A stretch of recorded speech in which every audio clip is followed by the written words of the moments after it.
Laia, laia. Tem dia de calmaria, tem dia que é agitado, tem dia que é do batuque, tem dia que é do riacho. E a partir de hoje vamos dar uma volta por Santana do Riacho, por um de seus distritos que é o queridinho de todos os mineiros, a Serra do Cipó, e por um povoado que todo mundo que chega se encanta, a Lapinha da Serra. Essa região é conhecida pela sua quantidade e qualidade das cachoeiras. É daqueles lugares que a gente chega e não quer sair mais, né? Tem dia que é de folia, tem dia que é só de prosa, tem dia que é de preguiça, tem dia que a curva entorta. E foi assim, nesse clima gostoso, que demos início às gravações do Achamos em Minas nessa região. Essa região é apaixonante mesmo, não é? Muito. Então, assim, eu sou músico, né? E a minha inspiração vem dessas belezas, né, que tem aqui, que são as cachoeiras, as pessoas, os moradores, os contadores de história. Então, minha obra é toda em cima disso, que vem toda a minha inspiração. Eu sou nascido aqui na Lapinha da Serra, né? Mas é aqui que eu falo porque Lapinha para mim, Serra do Cipó e Santana é tudo um só. Então, assim, eu sou daqui e aprendi muito com os moradores, né? Com as cantadeiras, as lavadeiras e os plantadores. Então, as minhas músicas são todas inspiradas nessa cultura local que vem passando dessa geração de geração, e eu sou um dos aprendizes desses mestres. Eu sou o matuto da roça, do sol da enxada, do mato na roça. Ô, delícia! E ao som da música e dos versos de Vilmar da Lapinha que começamos nossa viagem por aqui. A primeira parada foi na sede de Santana do Riacho. Com a tranquilidade do interior de Minas e cheia de histórias, a sede é um daqueles lugares gostosos para quem quer sossego. Minha Maria vem ver, não demora não, é as cantorias aqui do meu sertão. Maria... E entre um passeio e outro, conhecemos a pedagoga Maria Estela, que nos contou uma história boa do início desse povoado. Santana do Riacho nasceu às margens do riachinho que tem lá, né, que é afluente do Rio Cipó. Mas assim, o que eu sei contar para vocês é a história da Índia com o Bandeirante. Que o Bandeirante era Antônio Ferreira de Aguiar e Sá, que encontrou uma índia. Dizem que eram duas irmãs que estavam sem mãe perdidas na mata. Uma delas morreu e a outra ficou com ele. E aí eles acabaram se casando e formaram uma família e ficaram residindo às margens daquele riacho, que era fundo, então o lugar cresceu com o nome de Riacho Fundo. Isso lá pelos idos de 1700 e alguma coisa. O tempo passou, mudanças vieram e o Riacho Fundo tornou-se a cidade que hoje conhecemos como Santana do Riacho. Essa cidade, que já foi um lugar escondidinho no mapa, atualmente atrai turistas do mundo todo. Seja pelas inúmeras cachoeiras da região, como na Serra do Cipó, seja pela gentileza do seu povo, pela tranquilidade ou pelos sabores que encontramos aqui. Um exemplo desses sabores é o doce de leite feito na região. Caminhando para lá e para cá, conhecemos a Cíntia, o Agnaldo e a Vera, produtores desse doce que é a cara de Minas. Eles recebem os turistas, contam histórias e fazem degustações em uma experiência chamada Degustação no Riachinho Queijaria. Já na época o leite não tinha valor, sabe? Então a gente produzia, na época tinha o produto, não tinha preço. Aí a gente reuniu e montou essa fábrica e a gente começou disso aí, né? Trabalhar para ter o nosso próprio produto e para um mais competitivo, certo? E com o passar do tempo a gente foi melhorando, é uma engrenagem, né, que funciona. Então dividiu as tarefas. A gente consome os produtos locais, né? De certa forma a gente pega fruta, a gente pega leite e processa aqui e disponibiliza para os visitantes, os turistas, os amantes, né, da nossa iguaria, né, que o nosso doce de leite, que hoje é o carro-chefe. A gente brinca que é uma forma colaborativa, né? Os nossos parceiros, eles cuidam do animal, do pasto, da porteira para lá, e a gente cuida para aqui, da produção, da porteira para cá, e sempre de porteira aberta, para todo mundo que estiver passeando, que estiver aqui no nosso entorno. E a nossa ideia é oferecer como experiência, né? E que as pessoas sintam que aqui a gente tem um sabor incrível para oferecer e que vai levar de lembrança, vai levar para presentear e contar um pouco da história daqui, das pessoas que estão no local. E lá fomos nós conhecer esses sabores. Uma das nossas principais provas aqui é o doce de leite com a rapa do tacho. Aquele sabor de infância, todo mundo tem uma história para contar, né? Todo mundo se remete à casa de vó, à casa de família, e isso é sempre muito gostoso.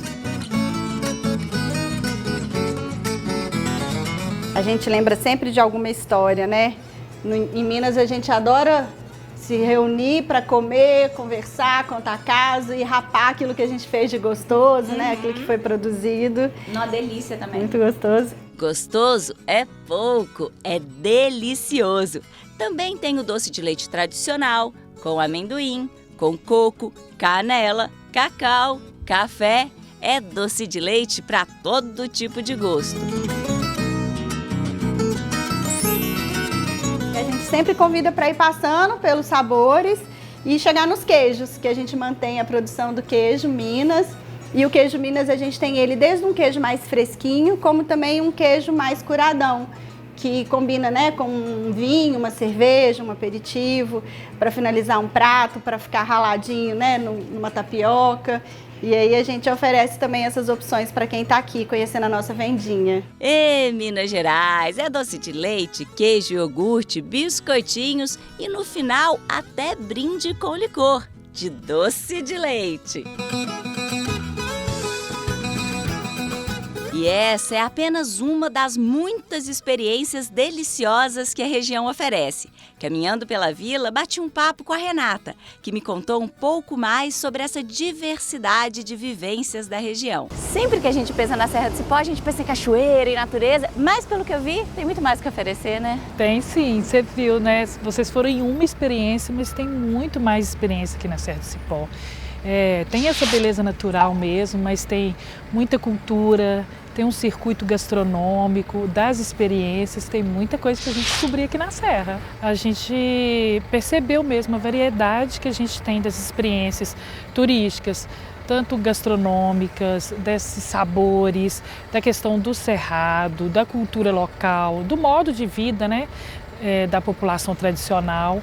Então, a partir daí foi criado o livro das experiências turísticas da região da Serra do Cipó. São diversas experiências que vai tanto de, igual a gente viu, da culinária, doce de leite, do cerrado, da alimentação do cerrado, tem com cavalgadas com cavalos. Então, uma vasta experiência turística aqui para vocês conhecerem a região mesmo da Serra do Cipó. E depois deste papo, decidimos seguir algumas dicas do livro de experiências da região turística da Serra do Cipó. As experiências são super diversificadas.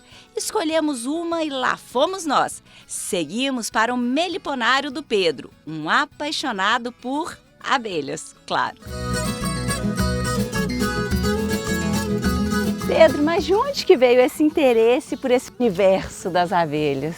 Mas começou com meu pai, sabe? Meu pai se encantou com isso, morava num apartamento em Brasília e conseguiu ter 6 caixas de abelha, já está aí na varanda, que ele ia conseguindo com amigos. Ele se envolveu nessa atividade, trocava com amigos, às vezes comprava de alguém da zona rural e aí me mostrou isso, eu gostei muito e comecei a querer mexer também. Ele me deu uma caixinha de madeira e eu já vim para a natureza para tentar capturar as minhas próprios enxames, né? E aí, aqui no Cipó tem muito, eu comecei a conseguir rapidamente, né? E aí depois fiz essa experiência, né? Comecei a pensar que eu podia mostrar isso para as pessoas, né? Mas essa coisa de falar para as pessoas como é, né? De trazer a gente aqui para conhecer esse lugar e ver as abelhas vivendo aqui, como que a gente pode trabalhar junto com elas, eu comecei a ver que isso era possível de mostrar, de exemplificar, né? E desta forma, o Pedro criou a experiência Abelhas Nativas do Cerrado, Uma vivência super interessante. Aqui a gente acompanha tudo de pertinho. Então, gente, isso aqui é a área do meliponário, né? A gente tem essa cidadezinha aqui com 20 e poucas caixinhas, com 5 espécies diferentes. Todas elas encontradas aqui, nessa região aqui da Serra do Cipó. A gente entrar aqui no meio delas não tem perigo não.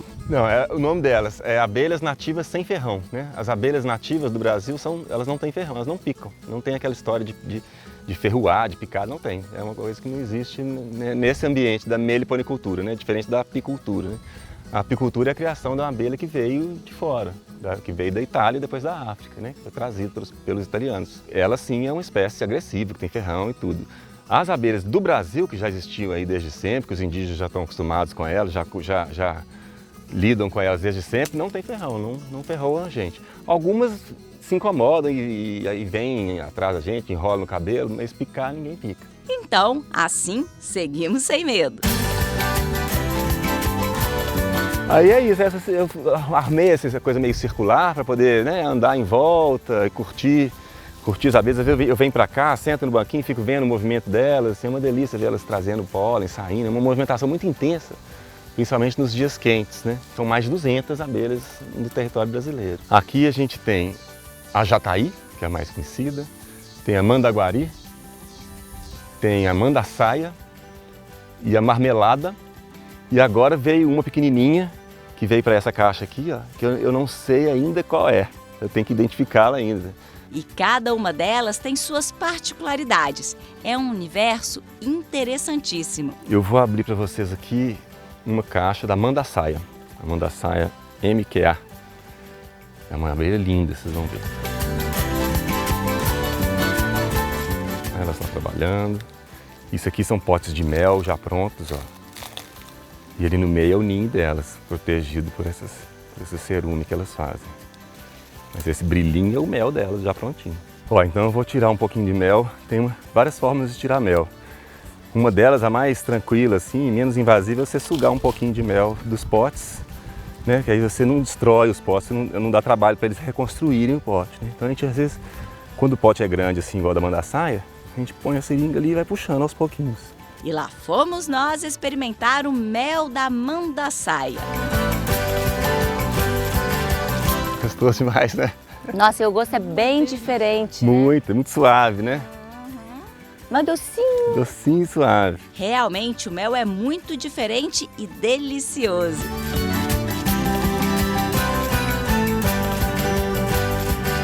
A mandaçaia é um nome da língua tupi-guarani que significa o vigia bonito. Porque sempre tem uma aqui na frente, vigiando lá. Ela faz essa cerâmica aqui, tá vendo? Ela faz essa entrada de cerâmica, elas que constroem. Elas constroem essa entrada e sempre tem um lá, o vigiando. É mesmo? E é linda, né? Ela fica ali, a bichinha ali, vigiando a comédia. Sempre tem um lá. Raramente você chega e não tem um brilhando ali olhando. Aí é a mandaçaia. Depois foi hora de conhecer as curiosidades da jataí. E sempre que ele tá cheio assim, numa época boa, agora já estamos aqui com floradas e tudo, e muita água, acabou a seca, a gente tira ele aqui, ó, eu posso tirá-lo aqui inteiro, esse quadro, e levar lá para processar esse mel. Olha aqui. Olha! Essa está bem cheia, essa colmeia é muito forte. Nossa! Aqui deve ter uns 400 gramas de mel já. Uau, e isso demorou quanto tempo? Um ano. Um ano. É. Imagine só, um ano para produzir 400 gramas de mel. É claro que a gente fez questão de experimentar, né? Nossa, Quase que na frente. completamente diferente. É. O sabor não parece nada com o anterior. E claro que as diferenças não acabam aí. Então, cada uma faz uma entrada diferente, né? E são inclusive uma forma de a gente identificá-las. A jataí faz esse canudinho de cera, assim, que elas ficam ali trabalhando nele incessantemente, às vezes cresce, às vezes diminui. A mandaçaia faz aquela entrada de cerâmica, aqueles rajados de cerâmica, né? A mandaguari faz uma boca mais larga, tem gente que até chama ela de boca de sino. Tem a marmelada faz só diminui o buraco com uma resinazinha que ela coleta. Então, cada uma tem seu jeito, né? E as colmeias lá dentro também são bem diferentes. No final dessa experiência, ainda aprendemos as curiosidades das iscas que são feitas para dar início a um meliponário. Essa experiência foi uma delícia, mas agora, apesar do dia estar bem nublado, vamos em busca de algumas belezas naturais da região. E uma das paradas obrigatórias para quem passa por aqui é o Parque Nacional da Serra do Cipó. No caminho, uma parada no mirante que nos proporciona uma vista incrível. Depois de apreciar o visual, seguimos nosso roteiro em direção ao parque. E lá conheci o Fábio Souza, que é condutor de turismo e me contou algumas curiosidades daqui. Bem-vindos ao Parque Nacional da Serra do Cipó. O parque foi criado na década de 80, mais precisamente em 84, com o objetivo de preservar essa região aqui do Espinhaço, que é muito delicada, né? É um bioma muito específico aqui para a nossa região. Já na década de 90, eles criaram a APA Morro da Pedreira, que é a área de amortização, de proteção do parque. Juntos, eles protegem uma área superior a 100 mil hectares. Então, assim, é uma área muito bem protegida, né? E não é por menos, né? Já em 2005, o Espinhaço, né, a Serra do Espinhaço, foi tombado como patrimônio da biosfera. Então, a gente está aqui numa região muito bem protegida e também que tem um alto índice de endemismo, né? A Serra do Espinhaço, como eu disse, ela une Minas à Bahia, né? Tem mais de 1.000 quilômetros de extensão e também dá origem a 3 das principais bacias hidrográficas aqui, né? Na vertente oeste, a bacia do Rio São Francisco, na vertente leste, que é onde nós estamos, a bacia do Rio Doce e mais ao norte, única bacia do Rio Jequitinhonha. E quem vem na Serra do Cipó deve conhecer o parque. O parque tem 3 portarias, né? A principal fica ali logo na entrada da cidade, a portaria Areias. E nessa portaria a gente tem como os principais atrativos o Cânion Bandeirinhas e a Cachoeira da Farofa. Esses são os atrativos um pouco mais distantes, né? Também tem atrativo mais curto para as pessoas que não têm costume de andar tão longe, né? Que são o Circuito das Lagoas. Vale muito a pena conhecer. A outra portaria é a Portaria do Retiro e nessa portaria a gente tem acesso a outros atrativos, né? Por exemplo, a Cachoeira do Gavião, a Cachoeira do Tombador, a Cachoeira da Andorinhas e esses são os principais. Outros atrativos mais próximos nessa portaria são o Bambuzal, que é um local que dá para ir com criança, é muito agradável. E nessa portaria que nós estamos é a Portaria do Alto Palácio, que dá acesso ao Travessão, que é um vale magnífico, muito bonito. E também tem o registro de pintura rupestre no caminho. Também dá acesso às cachoeiras da Congonhas de cima, do meio e Congonhas de baixo. E também ao ponto inicial da travessia Serra do Cipó, Serra dos Alves. Deu para perceber que tem muitos atrativos interessantes aqui, né? Vale reservar mais de um dia para conhecer pelo menos alguns deles. E nós voltaremos em um dia ensolarado. Mas antes de terminarmos, claro que estando por aqui, não podemos deixar de conhecer pelo menos uma das cachoeiras dessa região. Uma das mais famosas, um dos cartões postais da Serra do Cipó, de fácil acesso praticamente dentro da cidade, é a Cachoeira Véu da Noiva. E foi o Agnaldo Braz, que é gerente desta unidade de turismo da ACM, onde se localiza a Cachoeira Véu da Noiva, que nos levou para dar uma olhada nela. Ele, que há anos trabalha nessa unidade, tem o maior carinho por essa cachoeira. Essa aqui é o Véu da Noiva. Tem 70 metros de altura e o poço aqui tem uma profundidade de 6 metros de profundidade e a galera vem aí todos os finais de semana aí brincar aí, como é que está aí. É um esporte, é um lazer que eles têm aí bacana, fica todo mundo à vontade, eles estão brincando aí. E você tem um carinho muito especial para essa cachoeira, não tem? Eu tenho um carinho muito grande porque a galera vem toda para cá, eles ficam tudo felizes com isso aqui. Isso que é muito importante para mim, vendo essa natureza toda aqui, essas galera brincando, isso que é felicidade pra gente aqui. E é tão pertinho de BH, só? Pois é. Agora, já que você tá aqui, por que você não dá um pulo lá, dar uma refrescada? Oh, vontade, hein? Vontade não falta, né? E não falta mesmo. E para terminar o dia com alegria e bom humor, saindo da Cachoeira Véu da Noiva, encontramos um turista apaixonado pela Serra do Cipó. Com vocês, Geraldo Mendes. Gente, estamos aqui na Cachoeira Véu das Noivas, eu, Geraldo Mendes, fazendo um sonzinho com o pessoal. O pessoal parece que está gostando.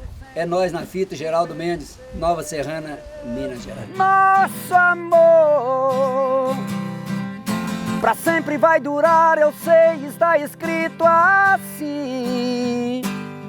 Quando Deus nos colocou num só caminho. Eita, que gente apaixonada não falta por aqui. Mas isso foi só um pouquinho da Serra do Cipó. Semana que vem tem mais, viu? Olha o que vem por aí.